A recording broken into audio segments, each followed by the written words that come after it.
हमारे ऋषि मुनि जानते थे कि प्रकृति जीवन का स्रोत है और विज्ञान भी है। किसी भी वनस्पति के समुचित प्रबंधन के लिए शैल्य क्रिया आवश्यक होती है।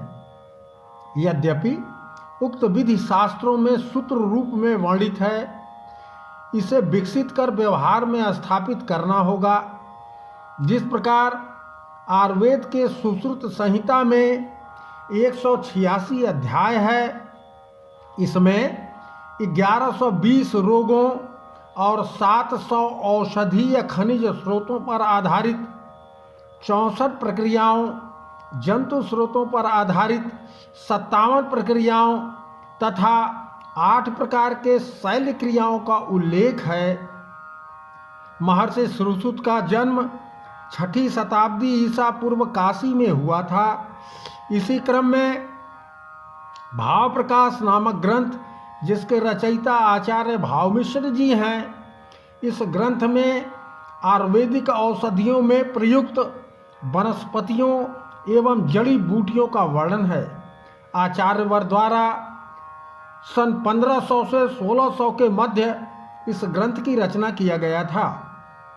इस ग्रंथ में पृथ्वी पर प्राप्त सभी प्रकार के वनस्पतिक, प्राणीजन, पार्थिव पदार्थ के गुण कर्मों का श्लोकबद्ध वर्णन मिलता है।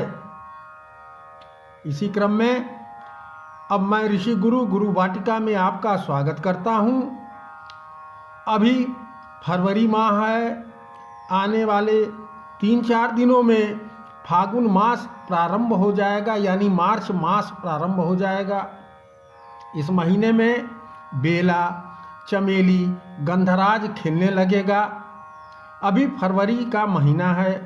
इस समय आप बेला, गंधराज, चमेली के पौधों की रिपाटिंग, कटाई छटाई कर लें, ताकि आने वाले दिनों में खूब अच्छी फ्लावरिंग हो सके। तो अब आप देखें कि किस प्रकार से इसको किया जा सकता है। अब आप देखें कि इस तरीके से ये पूर्व वर्ष का बेला हमारे पास था और इसको अब हम निकाल के रिपोर्ट कर रहे हैं। और इस तरीके से हम इसमें किसी पतले चीज़ से इस तरीके से डाल करके किनारे की मिट्टी हटा लेंगे। ये इस तरीके से आप देखें,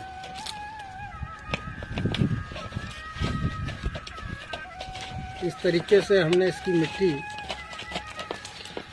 किनारे से खाली कर दिया। और अब चाहे प्लास्टिक का गमला हो या बोतल का गमला हो या कोई सा भी गमला हो, इस तरीके से आप उसको किनारे की मिट्टी को जब हटा देंगे, तब यह पौधा अपने आप उसमें से, देखें आप इस तरीके से पौधे को पकड़िए और ऐसे ठोकिए। आप देखिए ये आराम से इसके भीतर से बाहर निकल जाएगा। ये आप देखें, इसमें भी ये रूट बाउंडिंग की प्रॉब्लम आ गई है। आप देखें ये पूर्व वर्ष का पौधा था, ये पूरी रूट यहाँ से घूम करके और नीचे से जकड़ गई है। आप देख सकते हैं इसको, ये आप देखें ये रूट ऊपर से आई और ऐसे इस तरीके से इसमें जकड़ गई। यानी अब इस गमले में जगह नहीं है कि ये पौधा सरवाइव कर सके। इसलिए यह ज़रूरी है कि हम इसको, इसके रूट की कटिंग भी इसी लगे ही कर दें।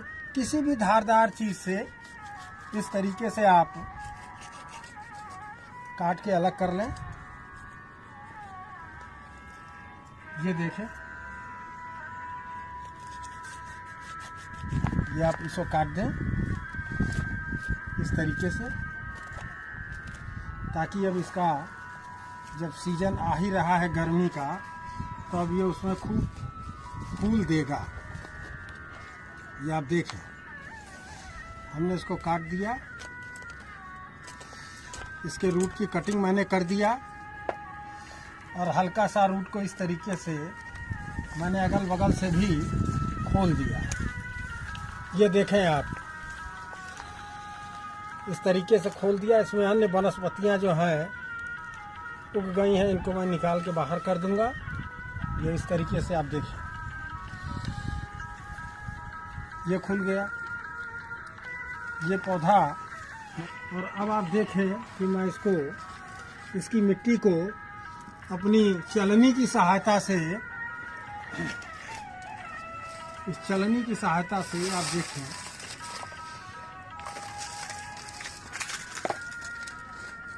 इसकी जितनी रूट है इससे अलग कर दीजिएगा, क्योंकि यह रूट एक प्रकार की टॉक्सिन छोड़ती है जो पौधे को नुकसान कर देगी। हालांकि कटने के बाद वह टॉक्सिन इसमें से निकलता है, उसके पहले नहीं निकलता। तो कटी हुई रूटों को इस मिट्टी से बाहर कर लेंगे और इस तरीके से मिट्टी को हम चाल लेंगे। चालने के बाद मित्रों जो इसके कंकड़ वाला ये हिस्सा बचता है, आप देख सकते हैं जो इसमें से ये मोटा हिस्सा कंकड़ वाला बचता है, इस कंकड़ वाले हिस्से को हम गमले में एकदम नीचे की ओर रखेंगे। और याद रहे कि जब भी हम गमले में कोई पौधा लगाएं तो उसमें से ड्रेनेज होल अच्छा होना चाहिए, यानी पानी का निकास सही होना चाहिए। अगर पानी का निकास नहीं होगा तो आपका पौधा मर जाएगा, इस चीज़ को ध्यान दीजिएगा। पानी न मिलने से पौधा नहीं मरता मित्रों, पानी अधिक मिल जाने से या पानी का ठहराव होने से पौधा मर जाता है। इसलिए याद रखें कि गमले में पानी ठहरना नहीं चाहिए। आप पानी डालें और 15 मिनट 20 मिनट 15 मिनट 20 मिनट में पानी बाहर निकल जाए, तब यह जानिए कि हमने सही तरीके से पौधे को स्थापित किया है। पानी के मार, जिस पौधे को पानी ने मार दिया मित्रों, वो पौधा दोबारा चल नहीं पाता, वो खत्म ही हो जाता है। मैंने बड़ा प्रयास किया, मेरे पास गंधराज के भी पौधे थे जिसमें पानी का लगाव हो गया, ठहराव हो गया और वो पौधा मर गया। उसको मैंने बहुत कोशिश किया बचाने की, लेकिन वो नहीं बचा। अब आप देखें कि इस दियली को मैं इस ड्रेनेज होल में इस तरीके से आप देखें लगा दिया। लगाने के बाद ये जो मोटा कंकड़ वाला हिस्सा था इसको मैंने इसमें देखे इस तरीके से डाल दिया और इसके ऊपर से इस तरीके से मैंने मिट्टी गाय के गोबर की खाद 40% मिट्टी और 20% बालू, कोई भी बालू, लाल बालू, सफ़ेद बालू, कोई भी बालू आप डाल सकते हैं, जिससे आपकी मिट्टी बहुत अच्छी तैयार हो जाएगी। और उस मिट्टी में कोई भी पौधा आप लगाएंगे तो बहुत अच्छे से सरवाइव करेगा। इस तरीके से इसको आप रख दें, बहुत ही आसान है मित्रों। और यह काम कर देने से आपका पौधा पुनः नया हो जाता है और नए सिरे से इसमें खूब ढेर सारे सैकड़ों फूल इसमें आते हैं मित्रों। गर्मी के दिनों में यह बेला इतना महकता है और इतने फूल इसमें आएंगे, लेकिन इस काम को अभी कर लेना होगा। इसलिए मित्रों कि अगर हम नहीं करेंगे, रूट बाउंडिंग होगी तो वो पौधा मेरा चलेगा नहीं, इसकी पत्तियां झड़ती जाएंगी और ये कर देने से पौधा पुनः नया हो जाएगा। और अब हम इसकी इस तरीके से मिट्टी भर लेने के बाद आप देखें, इस तरीके से मिट्टी भर लेने के बाद मैंने इसमें मिट्टी भर दिया चारों तरफ से। और अब आप देखें ये इस तरीके से इसको हल्का हल्का उंगली की सहायता से या किसी डंडी की सहायता से हल्का हल्का नीचे की तरफ प्रेस करेंगे ताकि इसकी जड़ों में मिट्टी आराम से बैठ जाए। ये देखें, ऐसा कर देने से पौधा एकदम अस्थायी रूप से इसमें स्थापित हो जाता है, क्योंकि इसी जड़ों पर ही इसको खड़ा रहना है। अगर थोड़ा बहुत हवा वगैरह चले तो ये पौधा गिर के निकल न जाए, इसलिए इसको दबाना थोड़ा ज़रूरी होता है मित्रों। ये देखिए, एयर गैप भी ख़त्म करना आवश्यक होता है। अगर एयर गैप इसके भीतर रह जाएगा, हालांकि पानी से ख़त्म होता है एयर गैप, लेकिन इसको हम अगर पहले से अच्छे से ख़त्म कर देंगे तो बहुत अच्छा होगा। इस तरीके से लेकर के अब आप देखें हम इसकी शैल्य क्रिया करने जा रहे हैं। इस तरीके से ऊपर की डंडियों को छांटते चले जाएंगे। अब देखें, जो डंडियां सूख गई हैं उनको पूरी तरीके से निकाल देंगे।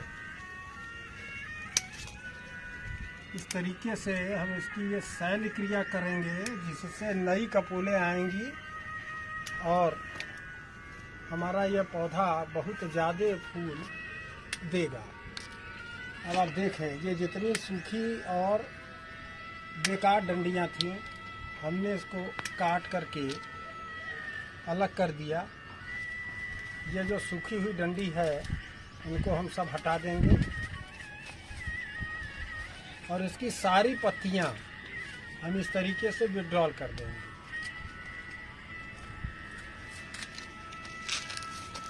सारी पत्तियों को हम इस तरीके से विड्रॉल कर देंगे। पौधे को कहने का अर्थ है कि पूरी तरीके से एकदम एक भी पत्ती इसमें नहीं छोड़ेंगे। और जब ये पौधा पूर्णतया खाली हो जाएगा, देखें, तब इसमें से नई नई शूट्स बाहर होंगी और नई शूट्स पे ही फूल लगेगा। इस चीज़ को आप हमेशा ध्यान रखिएगा। इसको इस तरीके से साफ कर डालेंगे। ये आप देखें, सारे पत्तों को हम इसके विड्रॉल कर डालेंगे, एक भी पत्ता इसमें छोड़ेंगे नहीं। और 10 से 15 दिन के भीतर यानी इसमें सब नई कपोलें आ जाएंगी और ये पौधा खूब फूल देगा। सैकड़ों सैकड़ों फूल एक एक पौधा ये सीजन भर देता रहेगा। जो सूखी डंडियां हैं उनको हम निकालते चले जाएंगे इस तरीके से। देखें आप, देखें, ये देखें, इससे आपका पौधा पुनः नया हो जाएगा और खूब अच्छे से फूल देगा। अब इसके बाद हम इसमें पानी डाल के और फिर इसको एकदम धूप में रख देंगे। इसको बहुत ज़्यादा धूप चाहिए होता है बेला को। याद रखिएगा मित्रों, बेला को धूप जितना आप देंगे उतना बढ़िया ये फूलेगा, फलेगा, फूलेगा। जितनी सूखी हुई टहनियाँ हैं उसको खूब अच्छे से आप चेक कर लें। पूर्णतया उन टहनियों को आप विड्रॉल कर देंगे इसमें से। एक भी सूखी हुई टहनी इसमें मत छोड़िएगा और एक भी पत्ता मत छोड़िएगा। जितने पत्ते हैं इन सबको आप हटा दें। ये आप देखें, इस तरीके से जब आप हटा देंगे, देखें, तो अब ये करीब 15 दिन बाद आपको कुछ हम आपको दिखा रहे हैं। दूसरा पौधा जो 15 दिन पहले मैंने किया था उसमें हम नई कपोलें आ रही हैं और अब आप देख सकते हैं इसमें ये नई कपोलें सब की सब आ चुकी हैं। मैंने इसमें एक भी पत्ता छोड़ा नहीं था। पूरी तरीके से इसको मैंने प्रून कर दिया था। ये आप देखें, सब नई कपोलें आ रही हैं। यह पौधा पूरी तरीके से नया हो गया है और अब यह खूब फूल देगा। आप देख सकते हैं इस तरीके से भी वो पौधा आपका 15 दिन बाद नज़र आएगा।